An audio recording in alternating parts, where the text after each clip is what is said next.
YouTube channel. It's your girl Naomi, and today we're going to be talking about the things I've learned in summer 2020. Summer was a crazy motion. Like, we learned a lot of things. The way our government really works, how some people don't care about others, and how actually the country can bond together over certain things.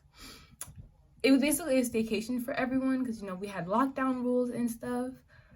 But there was still a lot learned that I learned from my little home because I didn't go anywhere except to work. It was fun, though. I can't say it wasn't something I don't want to forget it, but I don't want to remember it. You understand?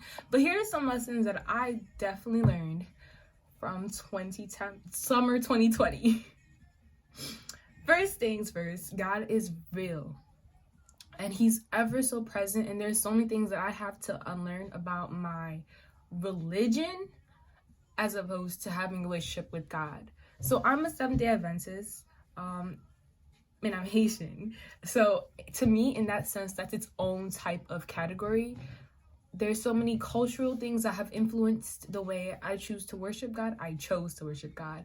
But like during this summer, I spent some more time reading, listening to other pastors and preachers, and there's so many things I had to unlearn.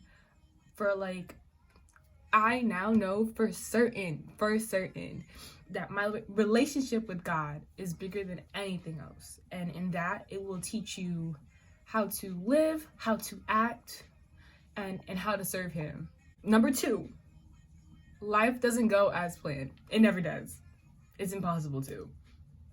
We sit here, we make all of our goals, and then everyone was hit with the truck. Like this summer, I planned to make so much more money because of, I was going to work actually at summer camp and manage my job, and then I was going to go get my permit and then license. Yes, don't go for me. I'm 19 and I still don't have my license. Anyways, I was gonna have so much fun with friends this year. Gonna go make new friends, and I didn't. It's okay though. There's still next year, God willing. And I had too much free time, and because I had so much free time, I didn't do everything I intended to. I was more on my phone, chilling, watching Netflix, watching Disney Plus. I enjoyed it. I'm not gonna hold you. It was beautiful. And also because I was so bored, I got, I was tempted to do dumb things. I think it happens a little too much. But it's okay. What I learned, especially from that part, was make a schedule, set a goal a week, not a month, because sometimes it feels so overwhelming. Set a goal a week and try to complete that goal within that week. And then you go from there. From that, about having so much free time, it's having a schedule. I learned to have a schedule of some sort. Have a time limit of how much you want to do and when you want to accomplish it. So I want to finish with my morning routine by 10 o'clock. So if I wake up at 9:30, I have 30 minutes to do it. But if I wake up at 8, I have 2 hours. Now did I follow it through all the way? Maybe not, but it was still there. So that was a trying session. Reading more books. I had to limit myself, so that I said this one book today, one Wattpad book, and then you're done. Hopefully. I try to push myself, say tomorrow will be a nicer day. Tomorrow you'll need this book. Because I needed the book for tomorrow. Next I learned was social media is interesting. With the Black Lives Matter movement protesting, erupting, especially during the beginning of the summer, a lot of people were doing activism from their phone because of COVID. Some people just didn't want to go out and march the streets. So activism from your cell phone on your social media was such a big thing. And I learned that I have to know the whole situation before I speak out sometimes. And when I do, I have to keep in mind that some people are not on the same page as me. So I have to like present myself in a way that I know where I stand, but I'm not hopefully offending anyone else. And I can take the criticism from that. One thing that I learned this summer, that happened this summer to me, was I had posted on Snap. I was like, oh my gosh, my Snapchat, you guys are a little quieter on this side with activism. And you know, I did not expect a response from that. People usually don't respond to my messages anyways. Next. But in that, a person I worked with, a coworker of mine, basically, a coworker of mine responded. They responded that, hey, you don't know what other people are doing. And I was like, you're right. I don't. And that was my fault. That was my mistake. I don't know what everyone's activism is. Some people don't post that stuff online, respectively.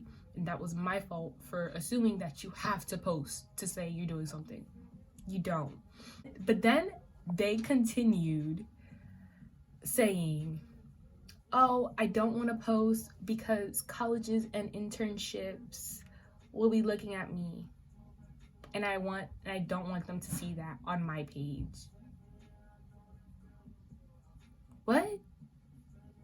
You don't want to post about Black Lives Matter because colleges will see that. You know, I didn't say nothing because they make their own choice, but like, it baffled me because last time I checked, I'm a Black woman, and that is my entire social media page. Like, all you can see is a Black person.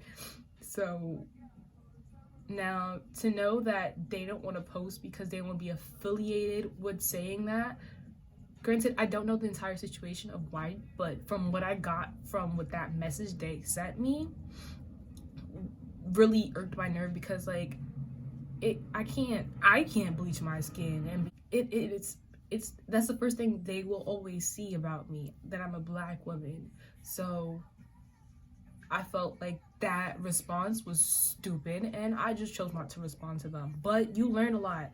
It exposes a lot more and hides. Like, I learned that you don't have to post everything, and you can definitely uncover some people's truths in posting. So I learned that. Lastly, something I learned in summer of 2020, is stand for what you believe in. Don't let that waver. Know all your facts. Be able to take opposing ideas, because everyone has different views on everything, but respectfully, unless you know everything, don't deny someone else's opinion, but respectfully educate them on what you think it is, and like, adhere to it. The best conversations are with someone who is willing to learn. And if you're not willing to learn, you're never gonna have a good conversation somewhere else, because everyone's walk of life is different. We all have different things we stand for, different experiences that bring us to that. So don't down someone else's opinion, but make sure you know where you stand before anything. For everything, basically, it's in your character. When you know what you stand for, it's in your character. It's what they're gonna see without you opening your mouth. So thanks for watching this video. Comment, like, and subscribe, and stay tuned to the next one. Bye. Yeah.